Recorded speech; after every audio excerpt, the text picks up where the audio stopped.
Assalamualaikum warahmatullahi wabarakatuh. Perang antara Iran dan Israel masih memanas dan membawa dampak besar tak hanya bagi kawasan Timur Tengah, tetapi juga dunia Islam secara keseluruhan. Dalam situasi ini muncul pertanyaan besar, apa sikap kita sebagai umat Islam? Dalam video ini, Ustadz Plik Siau akan membahas tentang dengan lugas dan tegas bagaimana kita seharusnya menyikapi konflik ini. Bukan dengan emosi semata, tapi dengan ilmu, iman, dan panduan dari Al-Quran dan Sunnah. Tonton sampai selesai untuk mendapatkan pemahaman yang utuh dan jangan lupa share agar lebih banyak saudara kita yang tercerahkan. Oke, baik. Aku kasih tahu dulu secara singkat perbedaan kaum muslimin itu ada 3. Yang pertama adalah perbedaan fikih. Perbedaan fikih, Bapak Ibu sudah sering lihat di Indonesia kan ya, perbedaan fikih. Contoh misalnya kayak terawih. Terawih ada yang 11 rakaat, ada yang 23 rakaat. Itu perbedaan fikih. Dan itu biasa. Dan insya Allah para guru-guru yang hadir di sini, itu semuanya mengajarkan bahwasanya kalau berbeda secara fikih itu biasa dan normal. Paham ya? Itu yang pertama. Yang kedua adalah perbedaan politik. Nah, perbedaan politik ini tentang siapa yang memimpin setelah Rasulullah. Awalnya itu. Maka dari perbedaan politik ini muncul Sunni dan Syiah. Dalam cerita ini masih aman. Kalau perbedaannya cuma perbedaan politik. Karena di zaman Rasulullah ada yang berkata bahwa pemimpin itu harus muncul dari keturunan Nabi. Ada yang berkata tidak perlu keturunan Nabi. Nah, itu masih aman. Yang ketiga, perbedaan akidah. Perbedaan akidah itu kalau sudah berkaitan dengan yang namanya rukun iman. Rukun iman ada berapa? 6.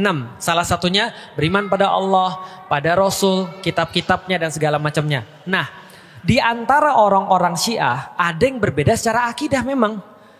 Contohnya apa? Mereka bilang Al-Quran belum lengkap. Nah, kalau itu sudah terjadi berarti sudah secara akidah beda. Karena kitabnya udah beda. Paham maksudnya ya sampai di sini ya. Tapi kalau cuma kepemimpinan doang itu mungkin oke. Tapi kalau misalnya sudah ada kitab yang baru berarti berbeda akidah. Atau mengatakan misalnya Nabi Muhammad bukan Nabi yang terakhir. Itu juga beda secara akidah. Bisa difahami sampai di detik ini ya. Nah, artinya kalau ada perbedaan-perbedaan itu bagaimana cara kita menyikapinya? Oke, sekarang aku mau nanya. Andaikan Amerika jadi nyerang Israel, kita bagaimana terus kemudian sikap kita?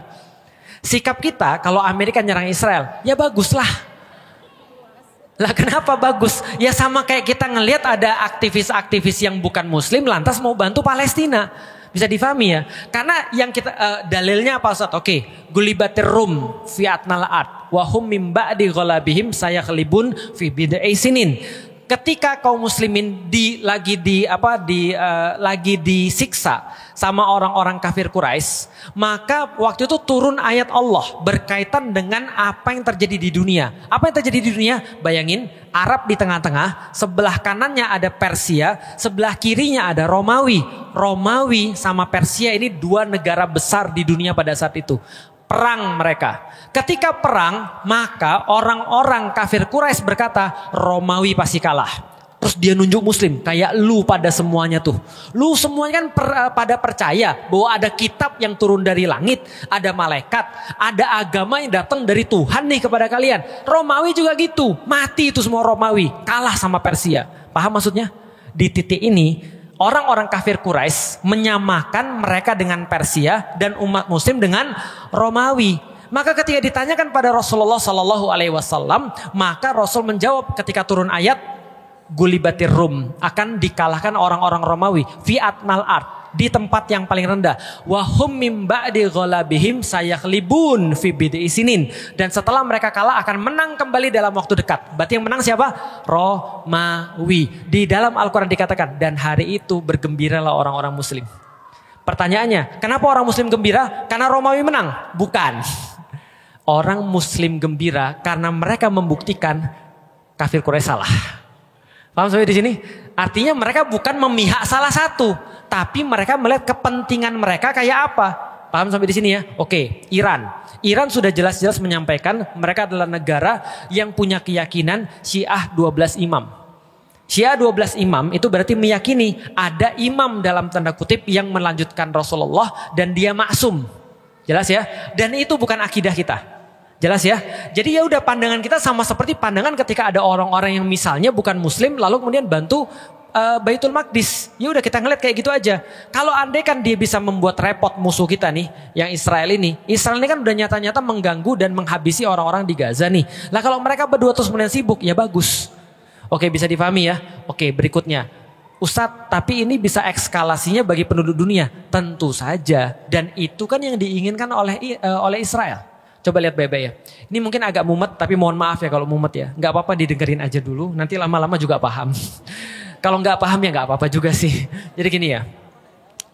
Namanya Amerika, itu dia punya tugas. Apa tugasnya? Ngendaliin seluruh dunia agar sesuai dengan keinginan dia.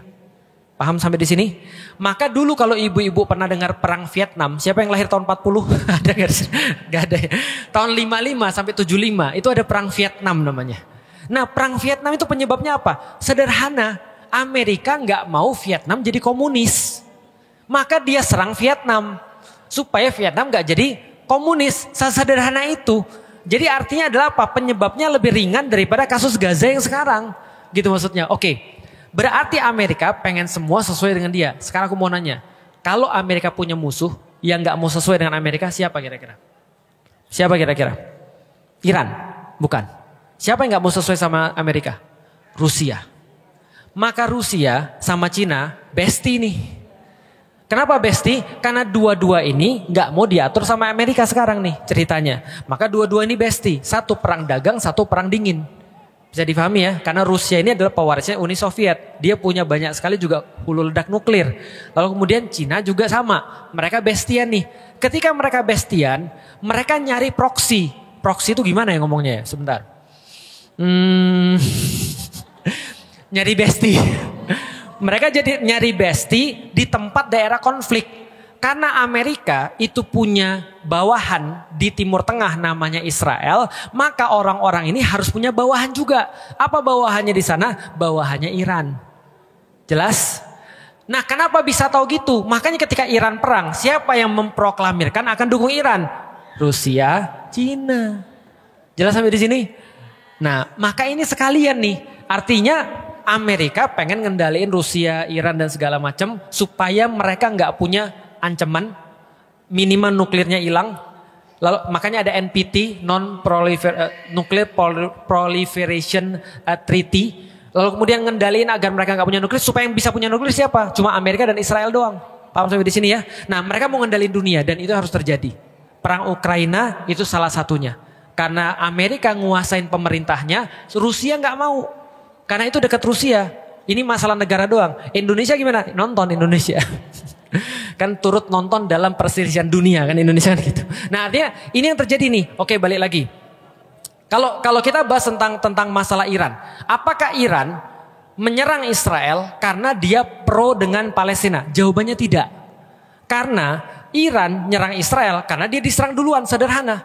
Gitu kan ya. Dan ada video tuh Netanyahu ngomong ke publik, bikin video. Apa yang dia bilang? Dia bilang begini, saya berbicara pada rakyat-rakyat Iran yang terhormat untuk dalam tanda kutip menggulingkan pemerintahan yang sekarang untuk balik lagi ke masa lalu. Tahu masa lalunya apa? Dia ngomong sendiri. Kita udah jelasin di kajian kita tuh. Apa masa lalunya? Iran sama Israel itu bestie. Baru tahu. Karena yang ngebuat kuil Sulaiman yang kedua itu Iran, itu Persia. Maka mereka dulunya bestie. Maka Netanyahu bilang, mari kita kembali ke masa lalu di mana kita bestian. Bahwa Cyrus Agung itu adalah raja Persia yang luar biasa, itu membangunkan kuil Yahudi buat kami. Maka gulingkan pemerintahan Anda sekarang, lalu kemudian ayolah bareng-bareng kita main bola. Itu kata dia tuh. Artinya dia bukan untuk Palestina, dia justru pengen menjadikan Iran sebagai bagian bestinya dia. Paham sampai di sini? Jadi jangan juga kita heboh bahwasanya dia bantu orang muslim. Enggak juga. Itu memang kepentingannya Iran. Iran gak mau juga dikuasai sama Israel. Karena sekarang masih bestian sama Rusia dan Cina. Mumet ya? Nah ini pembelajaran namanya. Dimutakin belajarnya tentang geopolitik gitu ya. Nah karena itu adalah fakta-fakta yang terjadi. Makanya Netanyahu sekarang mau menjadikan Iran sebagai tadi balik lagi ke zaman. Oh by the way, aku sedikit mau cerita tentang Iran. Teman-teman tahu bahwasanya Iran sekarang tuh apa? Republik Islam Iran. Tapi sebelum jadi Republik Islam Iran, apa itu?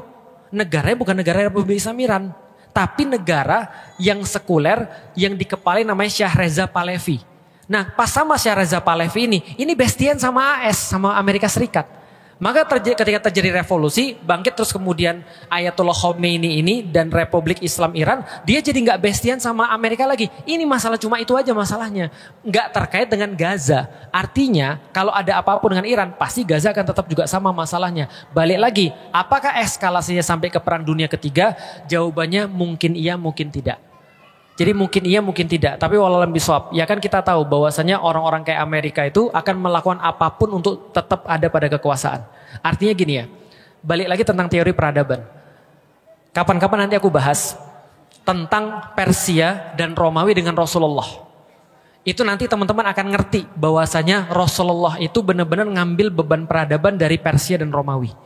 Artinya kalau sekarang kita lihat Amerika ini sekarang mau hancur dari dalam. Karena orang-orang di dalam juga pada protes tentang Amerika. Tapi kalau pertanyaannya, Amerika hancur, siapa yang nanti ngambil beban peradaban? Jangan sampai yang ngambil bukan orang muslim. Makanya sekarang kita harus nyiapin diri untuk ngambil beban peradaban itu. Walaupun sulit, ya pelan-pelan.